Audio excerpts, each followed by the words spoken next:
Hello everyone, welcome back once again. हम बिहार जीविका भर्ती 2025 के area coordinator and community coordinator की आज की जो एमसीक्यूज प्रैक्टिस सेट करें। आपको पता है कि जो हम सैटरडे और संडे की जो एमसीक्यूज प्रैक्टिस सेट करते हैं उसमें 50-50 क्वेश्चंस होते हैं। ठीक है, तो आज की क्लास में भी आपके 50 क्वेश्चंस मिलेंगे, 50 क्वेश्चन से, और एंड में आपको बताना है कि आपने 50 में से कितने प्रश्नों को सही किया है। ठीक है, तो चलिए स्टार्ट करते हैं। ये आपको पता है आपकी जो क्लास हुई है स्वयं सहायता समूह और ग्रामीण विकास पे, उसी पे ये क्विज रखा गया है। यानी इस हफ्ते की जो आपकी क्लासेस हुई है उसके अकॉर्डिंग सारे प्रश्न हैं। ठीक है, तो पहला प्रश्न है आपका कि स्वयं सहायता समूह की विशिष्ट सदस्य संख्या क्या है, यानी इसकी जो सदस्य संख्या होती है वो कितनी होती है। तो आपको ये आपके पास ऑप्शन है, आप सेलेक्ट कर लीजिए इसमें से कौन सा इसका राइट जवाब होगा। ठीक है, तो आपको पता है जो स्वयं सहायता समूह है उसमें 10 से 20 जो है आदर्श जो संख्या इसकी रखी गई है, तो ऑप्शन नंबर जो बी होगा इसका राइट जवाब होगा। यहाँ पे देखें तो 10 से 20 इसका राइट जवाब है। एक सेल्फ हेल्प ग्रुप्स में सदस्यों की संख्या आमतौर पर 10 से 20 होती है, जिसे समूह को प्रबंधित करना और उनके बीच तालमेल बिठाना आसान होता है। अगला प्रश्न कह रहा है कि स्वयं सहायता समूह के पंचसूत्र में से कौन सा एक सिद्धांत सम्मिलित नहीं है। तो नियमित बैठक, बड़े बैंक से ऋण, या नियमित बचत, या समय पर चुकौती। तो कौन सा जो है इस पंचसूत्र में सम्मिलित नहीं है। आपको पता है कि 5 सूत्र होते हैं सेल्फ हेल्प ग्रुप्स में, तो उसमें से पूछ रहा है कि कौन सा नहीं है। तो ऑप्शन नंबर बी होगा, बड़े बैंक से ऋण। ऑप्शन नंबर जो बी होगा इसका राइट जवाब होगा। बड़े बैंक से ऋण जो है पंचसूत्र में सम्मिलित नहीं है। ठीक है, बड़े बैंक से ऋण लेना पंचसूत्र का हिस्सा नहीं है, बल्कि यह नियमित आंतरिक उधार का एक प्रमुख सिद्धांत है। ठीक है, तो इसको ध्यान रखना है कि जो बड़े बैंक से लोन लेना है वो क्या होता है, तो नियमित आंतरिक उधार का एक प्रमुख सिद्धांत होता है। अगला प्रश्न है कि स्वयं सहायता समूह में सदस्यों को ऋण कहाँ से दिया जाता है। ठीक है, तो केवल बैंक से दिया जाता है, केवल सरकारी अनुदान से दिया जाता है, आपसी बचत से दिया जाता है, या बड़े कॉरपोरेट से दिया जाता है। ठीक है, तो आपको बताना है। तो यहाँ पे अगर बात करें तो आपसी बचत, यानी जो समूह के सदस्य होते हैं जो अपनी बचत को जमा करते हैं वहीं से उनको ऋण मिलता है। तो ऑप्शन नंबर जो सी होगा इसका राइट जवाब होगा। यहाँ पे देखें तो स्वयं सहायता समूह अपने सदस्यों को उनकी आपसी बचत की पूल से ऋण प्रदान करते हैं, जो समूह के आंतरिक ऋण का आधार है। अगला प्रश्न कह रहा है कि क्लस्टर स्तरीय संघ यानी CLF किसका सर्वोच्च निकाय है। तो केवल स्वयं सहायता समूह का है, केवल बैंक का है, ग्राम संगठन का है, या ग्राम पंचायत का है। तो आपको पता है कि त्रिस्तरीय होते हैं, 3 स्तर इनके होते हैं। ठीक है, पहले पर सेल्फ हेल्प ग्रुप्स आता है, सेकंड पे आता है ग्राम संगठन, और थर्ड पे आता है जो क्लस्टर स्तरीय संघ। तो ग्राम संगठन का ये क्या है, महासंघ है। कई ग्राम संगठन मिलकर क्या करते हैं, एक क्लस्टर स्तरीय संघ का निर्माण करते हैं। वैसे ही कई जो स्वयं सहायता समूह मिलकर क्या करते हैं, ग्राम संगठन का निर्माण करते हैं। तो ऑप्शन नंबर जो सी है इसका राइट जवाब होगा। ऑप्शन नंबर सी इसका राइट जवाब है। CLF कई ग्राम संगठनों का एक महासंघ होता है जो इसे सबसे उच्च स्तरीय निकाय बनाता है। अगला प्रश्न है कि सेल्फ हेल्प ग्रुप्स में बैंक लिंकेज कार्यक्रम यानी SBL की शुरुआत किस संस्था द्वारा की गई थी। तो भारतीय रिजर्व बैंक, विश्व बैंक, नाबार्ड द्वारा, यह राज्य सरकारों द्वारा किया गया था। तो आपको पता है जो सेल्फ हेल्प ग्रुप्स में जो बैंक लिंकेज कार्यक्रम की जो शुरुआत की गई थी वो नाबार्ड के द्वारा की गई थी। तो ऑप्शन नंबर जो सी होगा इसका राइट जवाब होगा। ऑप्शन नंबर सी। नाबार्ड ने वर्ष 1992 में स्वयं सहायता समूह बैंक लिंकेज कार्यक्रम की शुरुआत की, जो ग्रामीण भारत में वित्तीय समावेशन को बढ़ावा देने के लिए एक महत्वपूर्ण निकाय था। तो ध्यान रखना है कि नाबार्ड ने किया है, और अब वर्ष किस वर्ष किया है, तो 1992 में इसकी स्टार्टिंग की गई थी। अगला प्रश्न है कि किस वित्तीय उत्पाद का उपयोग स्वयं सहायता समूहों द्वारा अक्सर खेती से संबंधित गतिविधियों के लिए किया जाता है। तो क्रेडिट कार्ड का उपयोग किया जाता है, आवास ऋण का उपयोग किया जाता है, टर्म लोन का यूज किया जाता है, या शिक्षा ऋण का यानी एजुकेशन लोन का यूज किया जाता है। तो आपको पता है जो स्वयं सहायता समूह में जो अक्सर खेती से गतिविधियां होती है वो टर्म लोन से संबंधित होती हैं। तो ऑप्शन नंबर जो सी होगा इसका राइट जवाब होगा। Option number C. Term loan उन विशिष्ट उद्देश्यों जैसे कृषि या छोटे व्यवसाय के लिए दिए जाते हैं, और इनकी चुकौती एक निश्चित अवधि में होती है। ठीक है, अगला प्रश्न कह रहा है कि ई शक्ति पहल का मुख्य उद्देश्य क्या है। तो स्वयं सहायता समूहों को बीमा प्रदान करना है, या स्वयं सहायता समूह के सदस्यों को कंप्यूटर सिखाना है, या स्वयं सहायता के रिकॉर्ड का डिजिटलीकरण करना है, या स्वयं सहायता समूह के लिए बाजार स्थापित करना है। तो जो ई शक्ति पहल है, इसका जो मुख्य उद्देश्य होता है वो होता है ऑप्शन नंबर सी होगा, स्वयं सहायता समूह के रिकॉर्ड का डिजिटलीकरण, यानी उनके जो रिकॉर्ड्स होते हैं उनको डिजिटलीकरण के माध्यम से उनको रिकॉर्ड को रखना। तो ऑप्शन नंबर जो सी होगा इसका राइट जवाब होगा। ई शक्ति नाबार्ड का एक पहल है जिसका उद्देश्य स्वयं सहायता समूहों को डिजिटल करना है और जिससे पारदर्शिता और बैंकों के साथ उनका जुड़ाव बेहतर हो सके। अगला प्रश्न है कि स्वयं सहायता समूह बैंक लिंकेज कार्यक्रम से बैंकों को क्या लाभ होता है। तो लेन देन की लागत बढ़ जाती है, अधिक जोखिम लेना पड़ता है, या लेन देन की लागत कम हो जाती है, या कोई विशेष लाभ नहीं होता है। तो जो इसका राइट जवाब होगा, जो स्वयं सहायता समूह लिंकेज कार्यक्रम है इससे बैंकों को क्या लाभ होता है, तो लेन देन की जो लागत होती है वो कम हो जाती है। ठीक है, तो ऑप्शन नंबर सी इसका राइट जवाब है, लेन देन की लागत कम हो जाती है। स्वयं सहायता समूह बैंक लिंकेज के माध्यम से अपनी लेन देन लागत को कम कर सकते हैं क्योंकि वे एक ही बार में एक समूह को एक बड़ी राशि ऋण देते हैं। अगला प्रश्न कह रहा है कि किस प्रकार बीमा स्वयं सहायता समूह सदस्यों को बीमारी या दुर्घटना से होने वाले वित्तीय जोखिम से बचाते हैं। तो फसल बीमा से बचाते हैं, जीवन बीमा से बचाते हैं, मवेशी बीमा से बचाते हैं, या स्वास्थ्य बीमा से बचाते हैं। तो जब कोई किसी सदस्य की दुर्घटना या बीमारी वगैरह होती है तो वो स्वास्थ्य बीमा कवरेज के तहत आता है। ठीक है, उनका स्वास्थ्य बीमा का कवरेज कराया जाता है और स्वयं सहायता समूह में भी ऐसा होता है। तो ऑप्शन नंबर जो डी होगा इसका राइट जवाब होगा। स्वास्थ्य बीमा स्वयं सहायता समूहों को बीमारी, चोट या दुर्घटना से होने वाले चिकित्सा खर्चों को कवर करके वित्तीय सुरक्षा प्रदान करती है। अगला प्रश्न कह रहा है कि सेल्फ हेल्प ग्रुप्स का प्राथमिक उद्देश्य क्या है। तो व्यापार के लिए बड़ी कंपनियां स्थापित करना, सदस्यों को केवल मुफ्त सरकारी अनुदान प्रदान करना, आपसी बचत और सामूहिक मदद से सदस्यों का सशक्तिकरण करना, या विदेशों से धन प्राप्त करना। तो आपको पता है जो स्वयं सहायता समूह का प्राथमिक उद्देश्य क्या है, तो आपसी बचत, ऑप्शन नंबर सी, आपसी बचत और सामूहिक मदद से सदस्यों का सशक्तिकरण करना। तो इसका राइट जवाब होगा option number C. Option number C इसका राइट जवाब है। स्वयं सहायता समूह का प्राथमिक उद्देश्य सदस्यों को उनकी बचत को एकत्र करके और सामूहिक समर्थन के माध्यम से वित्तीय और सामाजिक रूप से सशक्त बनाना इनका मेन उद्देश्य होता है। अगला प्रश्न कह रहा है कि ग्राम संगठनों में आमतौर पर कितने सदस्य शामिल होते हैं। तो 5 से 10 होते हैं, 15 से 20 होते हैं, 30 से 50 होते हैं, या 100 से अधिक होते हैं।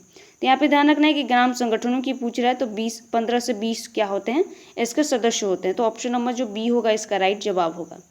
ठीक है, वहीं अगर स्वयं सहायता समूह होता तो ये 10 से 20 होता है, या 10 से 25 भी हो सकता है कभी कभी। ठीक है, तो ऑप्शन नंबर 20 का राइट जवाब है। एक ग्राम संगठन आमतौर पर एक गांव में 20 से 25 स्वयं सहायता समूहों का एक महासंघ होता है। अगला प्रश्न है कि स्वयं सहायता समूह बैंक लिंकेज कार्यक्रम का मुख्य लाभ क्या है। तो यह स्वयं सहायता समूहों को सरकार से सीधे सब्सिडी प्रदान करने में सक्षम बनाता है, या यह बैंकों को केवल बड़े किसानों को ऋण देने के लिए प्रेरित करता है या अनुमति देता है, यह अनौपचारिक साहूकारों पर निर्भरता को कम करता है, या यह ग्रामीण क्षेत्रों में केवल क्रेडिट कार्ड के उपयोग को बढ़ावा देता है। तो जो स्वयं सहायता समूह है वो जो बैंक लिंकेज कार्यक्रम है इसको से क्या लाभ होता है, तो अनौपचारिक, इन ऑप्शन नंबर सी, अनौपचारिक साहूकारों पर निर्भरता को ये कम करता है। तो ऑप्शन नंबर जो सी है इसका राइट जवाब है। बैंक से जुड़कर स्वयं सहायता समूह औपचारिक क्रेडिट तक पहुंच प्राप्त करते हैं, जिससे वे उच्च ब्याज दर वसूलने और अनौपचारिक साहूकारों से बच पाते हैं। अगला प्रश्न कह रहा है कि डिजिटल वित्त पोषण का क्या अर्थ है। तो डिजिटल वित्त पोषण का क्या अर्थ है, तो बैंकों से केवल नकद जमा करना, डिजिटल तकनीकी का उपयोग करके वित्तीय सेवाओं तक पहुंच, या सिर्फ इंटरनेट शेयर खरीदना और बेचना, इंटरनेट पर शेयर खरीदना और बेचना, और केवल सरकारी योजनाओं के लिए आवेदन करना। तो डिजिटल वित्त पोषण का मतलब होता है कि डिजिटल तकनीकी का उपयोग करके, टेक्नोलॉजी का यूज़ करके वित्तीय सेवाओं तक पहुंच को सुनिश्चित करना। तो ऑप्शन नंबर जो बी होगा इसका राइट जवाब होगा। कह रहा है कि डिजिटल वित्त पोषण में मोबाइल बैंकिंग, डिजिटल वॉलेट और ऑनलाइन प्लेटफॉर्म जैसे तकनीकों का उपयोग करके वित्तीय सेवाओं तक पहुंच शामिल है। अगला प्रश्न है कि स्वयं सहायता समूह में कौन सा सिद्धांत सामूहिक जिम्मेदारी को सबसे बेहतर ढंग से दर्शाता है? तो व्यक्तिगत ऋण पर कोई ब्याज नहीं, लोकतांत्रिक निर्णय लेना, आंतरिक उधार पर कोई चुकौती नहीं, या ऋण की चुकौती में सामाजिक दबाव और सहकर्मी नियंत्रण यानी पीयर प्रेशर का होना। तो जो स्वयं सहायता समूह में जो सबसे बेहतर जिम्मेदारी जो निभाते हैं यानी बेटर ढंग से जो जिम्मेदारी होती है, ऑप्शन नंबर डी होगा, ऋण की चुकौती में सामाजिक दबाव और सहकर्मी नियंत्रण, इसका राइट जवाब होगा। तो ऑप्शन नंबर डी है इसका राइट जवाब है। स्वयं सहायता समूह में सामाजिक दबाव और सहकर्मी नियंत्रण यह सुनिश्चित करता है कि सदस्य अपने ऋण चुकाएं, जो सामूहिक जिम्मेदारी के सिद्धांत को मजबूत करता है। अगला प्रश्न है, कह रहा है कि किस प्रकार का वित्तीय उत्पाद स्वयं सहायता समूह सदस्यों को छोटे निवेश और आपातकालीन बचत के लिए प्रोत्साहित करते हैं? तो क्रेडिट कार्ड से, नियमित बचत खाते से, बड़ी अवधि के बॉन्ड से, या मुद्रा बाजार फंड से यानी मनी मार्केट फंड से। तो जो आपको पता है जो स्वयं सहायता समूह में जो निवेशक हो या आपातकालीन जो बचत होती है वो नियमित बचत खाते से तय होती है, प्रोत्साहित करती है। तो ऑप्शन नंबर जो बी होगा इसका राइट जवाब होगा, ऑप्शन नंबर बी। नियमित बचत खातों के माध्यम से स्वयं सहायता समूह अपनी बचत को पुल कर सकते हैं और जो उन्हें छोटे निवेश और आपातकालीन जरूरतों के लिए तैयार करता है। अगले प्रश्न पे चले। अगला प्रश्न कह रहा है कि स्वयं सहायता समूह के संदर्भ में पंचसूत्रा का क्या अर्थ है? तो 5 अलग अलग सरकारी योजनाएं हैं, या समूह को संचालित करने के लिए 5 नियम हैं, स्वयं सहायता समूह के लिए 5 फंडिंग स्रोत है, या 5 अलग अलग व्यवहारिक योजनाएं हैं। तो आपको पता है जो पंचसूत्रा का सिद्धांत है वो क्या है? तो समूह को संचालित करने के लिए 5 नियम, 5 रूल्स होते हैं इसके, ठीक है। तो 5 रूल्स हैं, यानी ऑप्शन नंबर जो बी है इसका राइट जवाब है ऑप्शन नंबर बी। कह रहा है कि पंचसूत्र में 5 प्रमुख सिद्धांत शामिल है जो स्वयं सहायता समूह के प्रभावी कामकाज और वित्तीय अनुशासन को सुनिश्चित करते हैं। अगला प्रश्न कह रहा है कि स्वयं सहायता समूहों के लिए बीमा का मुख्य उद्देश्य क्या है?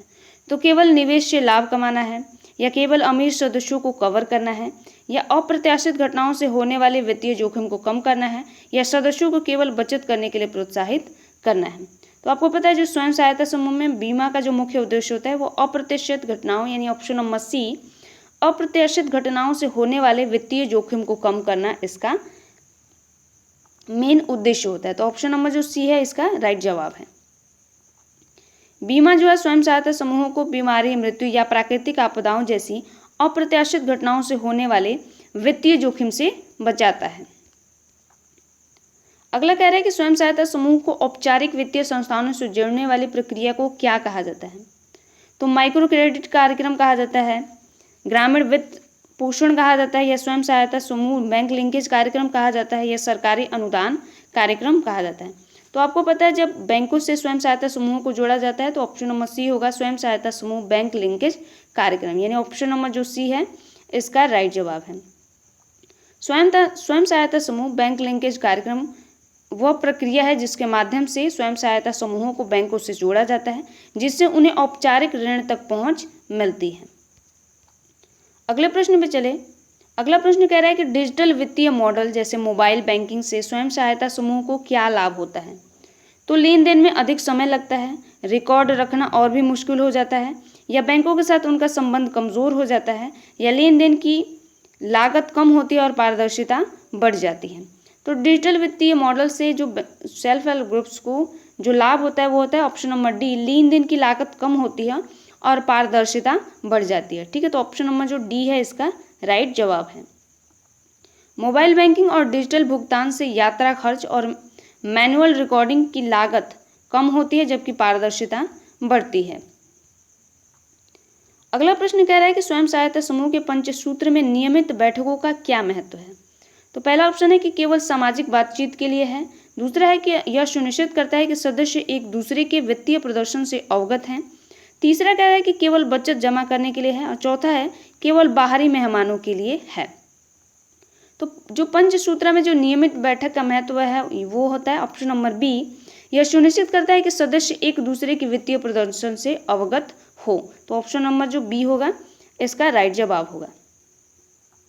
नियमित बैठकें सदस्यों को एक दूसरे के वित्तीय प्रदर्शन, ऋण और बचत की स्थिति से अवगत रखती हैं, जो जवाबदेही और अनुशासन को बढ़ावा देता है।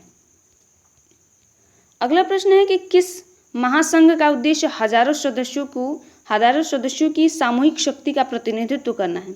तो क्लस्टर स्तरीय संघ का है, ग्राम संगठन का है, जिला स्तरीय महासंघ का है या स्वयं सहायता समूह का है? तो जो इसका राइट जवाब होगा ऑप्शन नंबर डी होगा, क्योंकि ये सबसे बड़ा निकाय होता है इसमें। तो क्लस्टर स्तरीय संघ जो होता है हजारों सदस्यों के सामूहिक शक्ति का प्रतिनिधित्व करता है। तो ऑप्शन नंबर जो ए होगा इसका राइट जवाब होगा। CLF कई ग्राम संगठनों और स्वयं सहायता समूहों को जोड़ता है, जिससे यह सामूहिक ताकत का प्रतिनिधित्व करने वाला सबसे बड़ा निकाय बन जाता है। अगला प्रश्न कह रहा है कि स्वयं सहायता समूह बैंक लिंकेज कार्यक्रम का प्रमुख सिद्धांत क्या है? तो केवल व्यक्तिगत ऋण प्रदान करना है, या स्वयं सहायता समूहों को बैंक से जोड़ना ताकि वह अपनी बचत को बैंक में जमा कर सके, या स्वयं सहायता समूहों को बैंक से जोड़ना ताकि वे ऋण प्राप्त कर सके, और चौथा कह रहा है कि केवल सरकारी योजनाओं को लागू कराना। तो जो स्वयं सहायता समूह जो बैंक लिंकेज कार्यक्रम का जो मुख्य सिद्धांत है ऑप्शन नंबर सी होगा, स्वयं सहायता समूहों को बैंक से जोड़ना ताकि वे ऋण प्राप्त कर सकें। तो ऑप्शन नंबर सी इसका राइट जवाब है। स्वयं सहायता समूह बैंक लिंकेज कार्यक्रम का मुख्य उद्देश्य या सिद्धांत स्वयं सहायता समूहों को औपचारिक बैंकिंग प्रणाली से जोड़ना है ताकि वे ऋण प्राप्त कर सकें। अगला प्रश्न कह रहा है कि स्वयं सहायता समूह में पंचसूत्र में नियमित आंतरिक उधार का क्या महत्व है? तो यह समूह के सदस्यों को बिना किसी शर्त के ऋण देने की अनुमति देता है। दूसरा कह रहा है कि यह समूह के सदस्यों के बीच वित्तीय अनुशासन और विश्वास को मजबूत करता है। तीसरा है यह बाहरी वित्त पोषण पर पूर्ण निर्भरता सुनिश्चित करता है। और चौथा कह रहा है कि यह केवल सदस्यों को उनके व्यक्तिगत खर्चों के लिए ऋण देने की अनुमति देता है। तो जो इसका अनियमित आंतरिक उधार का महत्व होता है कि समूह के सदस्यों के बीच वित्तीय अनुशासन और विश्वास को मजबूत करना। तो ऑप्शन नंबर जो बी है इसका राइट जवाब है। नियमित अंतर उधार सदस्यों को वित्तीय अनुशासन और जिम्मेदारी का अभ्यास कराने का अवसर देती है, जो समूह के सदस्यों के भीतर विश्वास बनाता है। अगला प्रश्न कह रहा है कि किस प्रकार का वित्तीय उत्पाद स्वयं सहायता समूहों को उनके कृषि कार्यों के लिए वित्तीय सुरक्षा प्रदान करते हैं? तो स्वास्थ्य बीमा करते हैं, आवास बीमा करते हैं, फसल या मवेशी बीमा करते हैं, या व्यक्तिगत ऋण बीमा करते हैं। तो कृषि और जो स्वयं सहायता समूह में के सदस्यों को कृषि कार्यों के लिए जो वित्त की सुरक्षा प्रदान की जाती है वो ऑप्शन नंबर सी फसल और मवेशी बीमा की प्रदान की जाती है। तो ऑप्शन नंबर जो सी होगा इसका राइट जवाब होगा। फसल या मवेशी बीमा प्राकृतिक आपदाओं, बीमारियों या अन्य अप्रत्याशित घटनाओं से होने वाले कृषि नुकसान से बचाता है। अगला प्रश्न कह रहा है कि डिजिटल वित्त पोषण में किस तकनीकी का उपयोग किया जाता है? तो कागज पर रिकॉर्ड रखना, मोबाइल फोन और कंप्यूटर, डाकघर में नकदी जमा करना, या तार के माध्यम से धन का हस्तांतरण करना। तो जो डिजिटल वित्त पोषण का मतलब होता है कि मोबाइल फोन और कंप्यूटर के माध्यम का उपयोग करना, यानी ऑप्शन नंबर जो बी होगा इसका राइट जवाब होगा। डिजिटल वित्त पोषण में लेन देन और रिकॉर्ड रखने के लिए मोबाइल फोन और कंप्यूटर जैसी तकनीकों का उपयोग किया जाता है। अगला प्रश्न कह रहा है कि स्वयं सहायता समूह में होमोजेनिटी का क्या अर्थ है? होमोजेनिटी का क्या अर्थ है? तो पहला ऑप्शन कह रहा है कि यह सदस्य एक ही घर में रहते हैं। दूसरा, सदस्य अलग अलग सामाजिक आर्थिक पृष्ठभूमि से आते हैं। तीसरा कह रहा है कि सदस्य एक ही धर्म के होते हैं। चौथा कह रहा है कि सदस्य एक समान सामाजिक आर्थिक पृष्ठभूमि से आते हैं। तो जो स्वयं सहायता समूह होता है उसमें आपको पता है कि होमोजेनिटी का मतलब होता है कि सदस्य एक समान सामाजिक आर्थिक पृष्ठभूमि से आते हैं। तो ऑप्शन नंबर जो डी होगा इसका राइट जवाब होगा। ऑप्शन नंबर डी इसका राइट जवाब है। स्वयं सहायता समूह में समरूपता का अर्थ है कि सदस्य समान सामाजिक आर्थिक पृष्ठभूमि से आते हैं, जिससे विश्वास और आपसी समझ बनती है।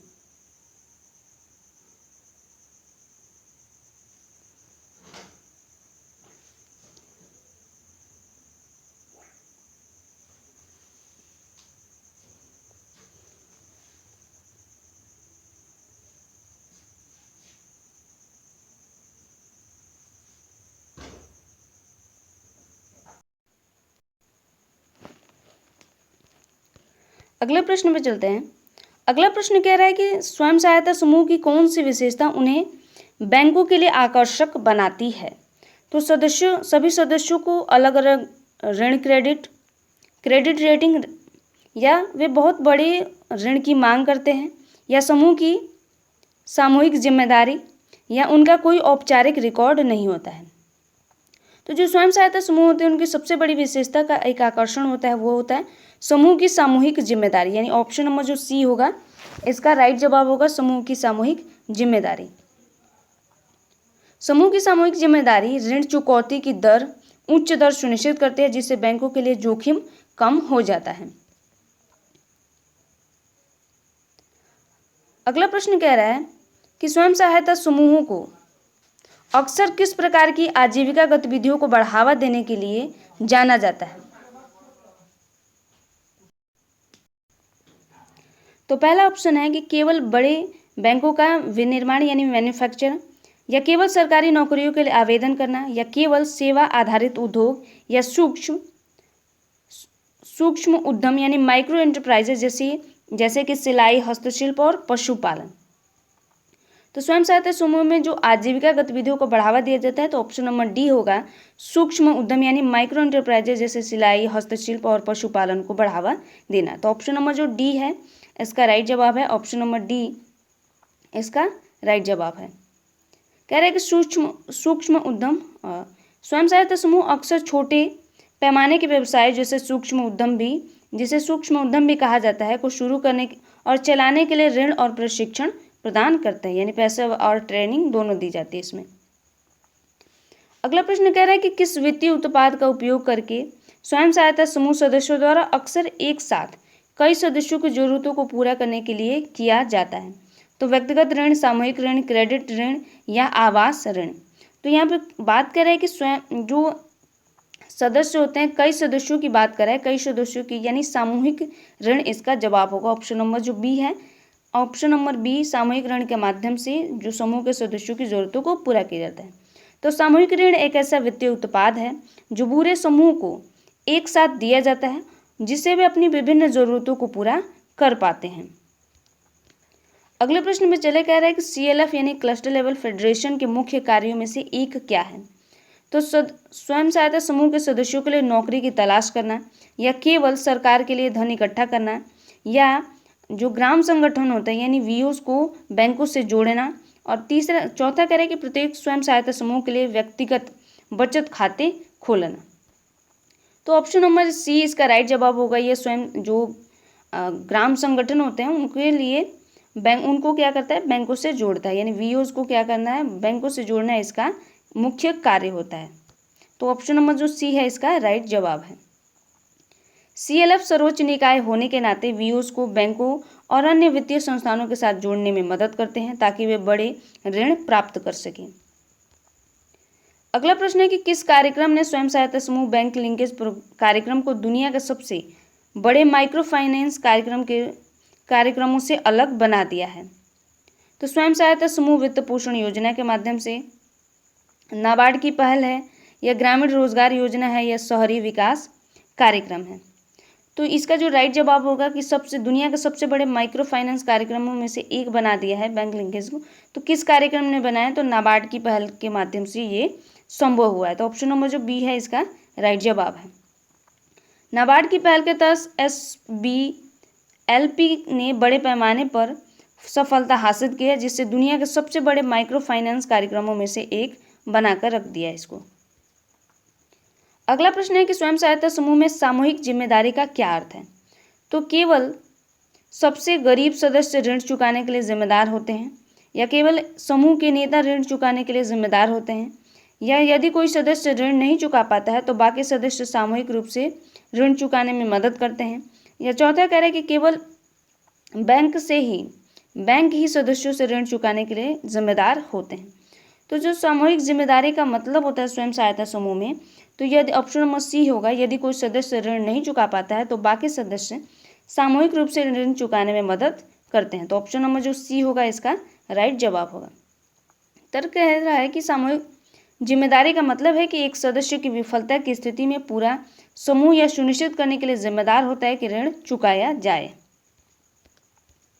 अगला प्रश्न कह रहा है कि ग्रामीण क्षेत्रों में कौन से वित्तीय उत्पाद सबसे आम है। तो स्टॉक और बॉन्ड है, क्रिप्टो करेंसी है, बचत खाते और छोटे ऋण है, या आवास ऋण है। तो आपको पता है जो ग्रामीण क्षेत्र में वित्तीय का उत्पाद का सबसे आम जो स्रोत होता है बचत खाते और छोटे ऋण होता है। तो ऑप्शन नंबर जो सी होगा, राइट जवाब होगा ऑप्शन नंबर सी। ग्रामीण क्षेत्रों में बचत खाते और छोटे ऋण सबसे आम वित्तीय उत्पाद है क्योंकि ये लोगों की बुनियादी जरूरतों को पूरा करने में मदद करते हैं। अगला प्रश्न में चले तो स्वयं सहायता समूह में पीयर प्रेशर का क्या अर्थ है। तो समूह के नेता का व्यक्तिगत दबाव है, सदस्यों को एक दूसरे की मदद करने के लिए प्रेरित करना है, या बाहरी दबाव का विरोध करना है, या समूह के सदस्यों के बीच नकारात्मक प्रतिस्पर्धा है। तो पीयर प्रेशर का मतलब होता है कि सदस्यों को एक दूसरे की मदद करने के लिए प्रेरित करना है। तो ऑप्शन नंबर जो बी होगा इसका राइट जवाब होगा ऑप्शन नंबर बी।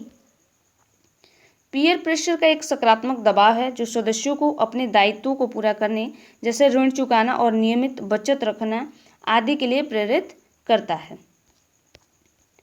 अगला प्रश्न कह रहा है कि स्वयं सहायता समूह के पंचसूत्र में समय पर चुकौती का क्या मतलब होता है या क्या महत्व है। तो यह दर्शाता है कि सदस्यों को ऋण की जरूरत नहीं है, या यह समूह की साख और वित्तीय अनुशासन को दर्शाता है। तीसरा कह रहा है कि यह दर्शाता है कि समूह बहुत अधिक ऋण दे रहा है, और चौथा यह केवल सदस्यों के बीच प्रतिस्पर्धा को बढ़ावा देता है। तो जो समय पर चुकौती का महत्व है पंचसूत्र में, तो ऑप्शन नंबर बी होगा, यह समूह की साख और वित्तीय अनुशासन को दर्शाता है। तो ऑप्शन नंबर जो बी होगा इसका राइट जवाब होगा ऑप्शन नंबर बी। समय पर चुकौती समूह की विश्वसनीयता और वित्तीय अनुशासन को मजबूत करती है, जिससे वे भविष्य में बड़े ऋण प्राप्त कर सकते हैं। अगला प्रश्न कह रहा है कि ग्राम संगठन का क्या कार्य है।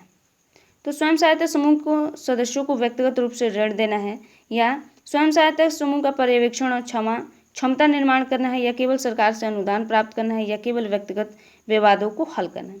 तो जो ग्राम संगठन होता है उसका जो मेन वर्क होता है वह स्वयं सहायता समूहों का पर्यवेक्षण और क्षमता निर्माण करना होता है। तो ऑप्शन नंबर जो बी है इसका राइट जवाब है। वीओ जो होता है एक उच्च स्तरीय निकाय है जो अपने सदस्य यानी स्वयं सहायता समूह के कामकाज और की निगरानी रखता है और उनकी क्षमताओं को बढ़ाने का काम करता है। अगला प्रश्न है कि स्वयं सहायता समूह में सामूहिक निर्णय का क्या महत्व है। तो यह सुनिश्चित करता है कि निर्णय केवल एक व्यक्ति द्वारा लिए जाए। दूसरा कह रहा है कि यह सदस्यों के बीच भागीदारी और स्वामित्व की भावना को बढ़ावा देता है। तीसरा कह रहा है कि यह बैंक से ऋण लेने के लिए आवश्यक है, और चौथा कह रहा है यह केवल उन लोगों के लिए है जो साक्षर नहीं है। तो जो सामूहिक निर्णय का महत्व होता है तो ऑप्शन नंबर बी होगा, यह सदस्यों के बीच भागीदारी और स्वामित्व की भावना को बढ़ावा देने का काम करता है। तो ऑप्शन नंबर जो बी है इसका राइट जवाब है। सामूहिक निर्णय लेने के सभी सदस्य प्रक्रिया में शामिल होते हैं जिससे उनमें भागीदारी और स्वामित्व की भावना पैदा होती है। अगला प्रश्न कह रहा है कि किस कार्यक्रम को भारत में ग्रामीण गरीबों तक वित्तीय सेवाओं को पहुंचाने का एक लागत प्रभावी तरीका माना जाता है। तो पहला ऑप्शन है कि माइक्रो क्रेडिट संस्थानों द्वारा प्रत्यक्ष ऋण, या केवल सरकारी सब्सिडी कार्यक्रम, या स्वयं सहायता समूह बैंक लिंकेज कार्यक्रम, और चौथा कह रहा है कि मोबाइल फोन के माध्यम से प्रत्यक्ष लाभ हस्तांतरण। तो कह रहा है कि किस कार्यक्रम के माध्यम से गरीबों तक वित्तीय सेवाओं तक पहुंच का एक लागत प्रभावी तरीका है। तो ऑप्शन नंबर सी होगा, स्वयं सहायता समूह बैंक लिंकेज कार्यक्रम। स्वयं सहायता समूह जो बैंक लिंकेज कार्यक्रम है भारत को ग्रामीण गरीबों तक वित्तीय सेवाओं को पहुंचाने का एक लागत और प्रभावी और टिकाऊ तरीका माना जाता है। अगला प्रश्न कह रहा है कि नाबार्ड ने स्वयं सहायता समूह के डिजिटलीकरण के लिए कौन सी पहल की शुरुआत की थी। तो ग्राम संगठन, डिजिटल भारत, ई शक्ति या आधार पे। तो आपको पता है कि नाबार्ड ने ई शक्ति पहल की शुरुआत की थी ताकि ग्रामीण जो क्षेत्र हैं यानी जो स्वयं सहायता समूह उनको डिजिटलीकृत किया जा सके। तो ई शक्ति यानी ऑप्शन नंबर सी इसका राइट जवाब है। नाबार्ड ने स्वयं सहायता समूह के रिकॉर्ड को डिजिटलीकृत करने के लिए ई शक्ति पहल की शुरुआत की थी। अगले प्रश्न में चले। अगला प्रश्न कह रहा है कि स्वयं सहायता समूह के पंचसूत्र में खातों का रखरखाव का क्या महत्व है। तो पहला, यह समूह के लेन देन को और भी जटिल बनाता है। दूसरा कह रहा है कि यह केवल सरकारी सब्सिडी प्रदान करने के लिए आवश्यक है। तीसरा कह रहा है कि यह समूह के वित्तीय लेन देन में पारदर्शिता और जवाबदेहिता सुनिश्चित करती है। और चौथा, यह केवल सदस्यों के बीच झगड़े पैदा करता है। तो खातों का जो रख रखाव का महत्व होता है पंचसूत्र में, वो ऑप्शन नंबर सी इसका राइट जवाब होगा। यह समूह के वित्तीय लेन देन में पारदर्शिता और जवाबदेहिता सुनिश्चित करने का काम करता है। तो ऑप्शन नंबर जो सी है इसका राइट जवाब है।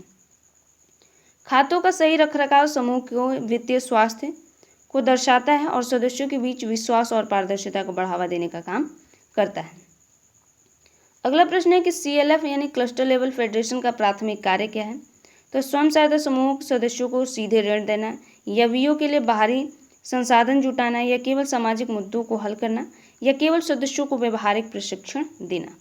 तो VO का जो प्राथमिक उद्देश्य होता है या प्राथमिक जो काम होता है वो VOs यानी ग्राम संगठनों के लिए बाहरी संसाधन जुटाना। तो ऑप्शन नंबर जो बी होगा इसका राइट जवाब होगा ऑप्शन नंबर बी। CLF अपने सदस्यों यानी VOs के लिए बड़े फंड और संसाधनों को जुटाने में मदद करता है।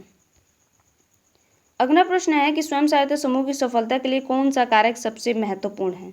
तो केवल सरकार पर निर्भरता है, सदस्यों के बीच विश्वास और सहयोग है, केवल बाहरी फंडिंग है, या कम से कम 50 सदस्यों का होना है। तो स्वयं सहायता समूह की सफलता का एक सबसे महत्वपूर्ण कारक क्या है? तो वो ऑप्शन नंबर बी होगा, सदस्यों के बीच विश्वास और सहयोग। तो ऑप्शन नंबर जो बी है इसका राइट जवाब है ऑप्शन नंबर बी। विश्वास और सहयोग स्वयं सहायता समूह के आधारभूत स्तंभ है जो प्रभावी कामकाज और वित्तीय अनुशासन को सुनिश्चित करने का काम करते हैं। अगला प्रश्न है कि भारत में ग्रामीण क्षेत्रों में वित्तीय समावेशन को बढ़ावा देने में स्वयं सहायता समूहों की भूमिका क्या है? पहला ऑप्शन कह रहा है कि केवल वे ग्रामीण आबादी को औपचारिक वित्तीय प्रणाली से बाहर रखते हैं। दूसरा कह रहा है कि वे ग्रामीण लोगों को केवल साहूकारों पर निर्भर बनाते हैं। तीसरा कह रहा है कि वे छोटे बचतकर्ताओं को औपचारिक बैंकिंग प्रणाली से जोड़कर वित्तीय समावेशन को बढ़ावा देते हैं। और चौथा है कि वे केवल शहरी लोगों के लिए काम करते हैं। तो जो सेल्फ हेल्प ग्रुप्स में जो वित्तीय समावेशन को बढ़ावा देने की जो भूमिका है वो ऑप्शन नंबर सी इसका राइट जवाब है। वो छोटे बचतकर्ताओं को औपचारिक बैंकिंग प्रणाली से जोड़कर वित्तीय समावेशन को बढ़ावा देते हैं। तो ऑप्शन नंबर जो सी है इसका राइट जवाब है ऑप्शन नंबर सी। स्वयं सहायता समूह छोटे क्षेत्रों में छोटे बचतकर्ताओं को औपचारिक बैंकिंग प्रणाली से जोड़कर वित्तीय समावेशन में महत्वपूर्ण भूमिका निभाते हैं। अगला प्रश्न कह रहा है कि स्वयं सहायता समूह के सदस्यों द्वारा ली गई ऋण की चुकौती की उच्च दर का क्या कारण है? तो पहला है ब्याज दरें बहुत कम है। दूसरा है उन्हें कोई दंड नहीं लगता है। तीसरा है सामूहिक दबाव और सामाजिक दबाव और सामूहिक जिम्मेदारी। और चौथा है केवल सरकारी सहायता। तो आपको पता है कि इसका जो राइट जवाब है ऋण की चुकौती की उच्च दर क्यों होते हैं? तो सामाजिक दबाव और सामूहिक जिम्मेदारी यानी पीयर प्रेशर जो पड़ता है वो। तो ऑप्शन नंबर सी इसका राइट जवाब है। सामाजिक दबाव और सामाजिक दबाव और सामूहिक जिम्मेदारी सदस्यों को समय पर ऋण चुकाने के लिए प्रोत्साहित करती है, जिससे चुकौती दर उच्च रहती है। अगला प्रश्न है कि स्वयं सहायता समूह के संदर्भ में माइक्रो फाइनेंस का क्या अर्थ है? तो केवल बड़ी मात्रा से में धन देना है, या छोटे ऋण और वित्तीय सेवाएं हैं, या केवल सरकार द्वारा दिए गए ऋण, या केवल शहरी क्षेत्रों में वित्तीय सेवाएं। तो माइक्रो फाइनेंस का जो अर्थ होता है वो होता है छोटे ऋण और वित्तीय सेवाएं। तो ऑप्शन नंबर जो बी होगा इसका राइट जवाब होगा ऑप्शन नंबर बी इसका राइट जवाब है। माइक्रो फाइनेंस का अर्थ है कि कम आय वाले व्यक्तियों को छोटे ऋण, बचत और अन्य वित्तीय सेवाएं प्रदान करने का काम ये करता है। अगला प्रश्न है कि स्वयं सहायता समूह की सफलता के पीछे मुख्य कारण क्या है? तो केवल बाहरी फंडिंग पर निर्भरता है, या केवल सरकारी योजनाओं को लागू करना है, स्थानीय समुदाय और आपसी मदद पर आधारित होना, या बड़ी कंपनियों के साथ भागीदारी है। तो जो स्वयं सहायता समूह की सफलता के पीछे जो मुख्य कारण है वह स्थानीय समुदायों के और आपसी मदद पर आधारित होना है। तो ऑप्शन नंबर जो सी है इसका राइट जवाब है ऑप्शन नंबर सी। स्वयं सहायता समूह की सफलता का मुख्य कारण स्थानीय समुदाय पर आधारित होना है और आपसी मदद और विश्वास पर काम करना होता है। अगला प्रश्न है कि डिजिटल वित्त पोषण के माध्यम से स्वयं सहायता समूह सदस्यों को किस प्रकार का लाभ मिलता है? तो ब्याज दरें बढ़ जाती हैं, लेन देन की गति जो होती है धीमी हो जाती है, या वित्तीय सेवाओं तक पहुंच बेहतर होती है, या सदस्य बैंकों से सीधे बात नहीं कर पाते हैं। तो जो डिजिटल वित्त पोषण के माध्यम से जो स्वयं सहायता समूह को जो लाभ मिलता है वो ऑप्शन नंबर सी होगा। वित्तीय सेवाओं तक पहुंच क्या होती है? बेहतर हो जाती है। तो ऑप्शन नंबर जो सी है इसका राइट जवाब है। डिजिटल वित्त पोषण से दूर दराज के क्षेत्रों में भी वित्तीय सेवाओं तक पहुंच आसान हो जाता है। अगला प्रश्न कह रहा है कि स्वयं सहायता समूह का मुख्य उद्देश्य सामाजिक सशक्तिकरण कैसे है। तो पहला ऑप्शन कह रहा है कि यह केवल वित्तीय साक्षरता प्रदान करता है। दूसरा कह रहा है कि यह केवल ऋण प्रदान करता है। तीसरा कह रहा है कि यह सदस्यों को सामाजिक मुद्दों पर चर्चा करने और सामूहिक रूप से कार्य करने के लिए एक मंच प्रदान करता है। और चौथा कह रहा है कि यह केवल सरकारी योजनाओं के बारे में ही जानकारी प्रदान करता है। तो जो सामाजिक सशक्तिकरण का मतलब होता है स्वयं सहायता समूह में, ऑप्शन नंबर सी होगा। यह सदस्यों को सामाजिक मुद्दों पर चर्चा करने और सामूहिक रूप से कार्य करने में मंच करने के लिए एक मंच प्रदान करता है। तो ऑप्शन नंबर जो सी है इसका राइट जवाब है, ऑप्शन नंबर सी। स्वयं सहायता समूह एक ऐसा मंच प्रदान करता है जहां सदस्य सामाजिक मुद्दों जैसे शिक्षा, स्वास्थ्य और लैंगिक न्याय पर चर्चा कर सकते हैं और सामूहिक कार्रवाई कर सकते हैं। अगला प्रश्न है कि किस कार्यक्रम ने स्वयं सहायता समूह के लिए क्रेडिट सुविधाएं प्रदान की जिससे वे अपने आर्थिक गतिविधियों का विस्तार कर सकें। तो स्वयं सहायता समूह बैंक लिंकेज कार्यक्रम ने। दूसरा है सरकार द्वारा राशन वितरण प्रणाली के माध्यम से या मनरेगा के माध्यम से या प्रधानमंत्री किसान सम्मान निधि के माध्यम से। तो जो स्वयं सहायता समूह को जो क्रेडिट की सुविधाएं मिलती हैं वो बैंक लिंकेज यानी स्वयं सहायता समूह बैंक लिंकेज कार्यक्रम के माध्यम से मिलती है। तो ऑप्शन नंबर जो ए होगा इसका राइट जवाब होगा, ऑप्शन नंबर ए। यह कार्यक्रम स्वयं सहायता समूह को बैंकों से जोड़ता है जिससे वे बड़े ऋण प्राप्त कर सकते हैं और अपनी आर्थिक गतिविधियों का विस्तार कर सकते हैं। और आज का हमारा ये लास्ट प्रश्न है, स्वयं सहायता समूह के पंचसूत्रा के अनुसार सबसे महत्वपूर्ण तत्व क्या है जो समूह की स्थिति को सुनिश्चित करता है। तो केवल नियमित बैठकें हैं, समूह का नेतृत्व है, या नियमित बचत, नियमित आंतरिक उधार और समय पर चुकौती है, या चौथा केवल सरकारी सहायता है। तो जो पंचसूत्रा का सबसे महत्वपूर्ण जो तत्व होता है ऑप्शन नंबर सी है, नियमित बचत, नियमित आंतरिक उधार और समय पर चुकौती, इसका राइट जवाब है। तो ऑप्शन नंबर जो सी है इसका राइट जवाब है। ये तीनों तत्व समूह के वित्तीय अनुशासन और स्थिति को सुनिश्चित करते हैं जो एक सफल समूह स्वयं सहायता समूह का महत्वपूर्ण रूप होता है। तो ये आपके 50 क्वेश्चंस अब कंप्लीट हो चुके हैं। आपने आई होप पूरे क्वेश्चंस किए होंगे। तो आपको बताना है कि आपने 50 में से कितने प्रश्नों को सही किया है, कितने प्रश्नों को गलत किया है, आपका स्कोर कितना रहा है। ठीक है, कमेंट में बताना ना भूलिएगा। मिलते हैं अगले क्लास में, तब तक के लिए धन्यवाद।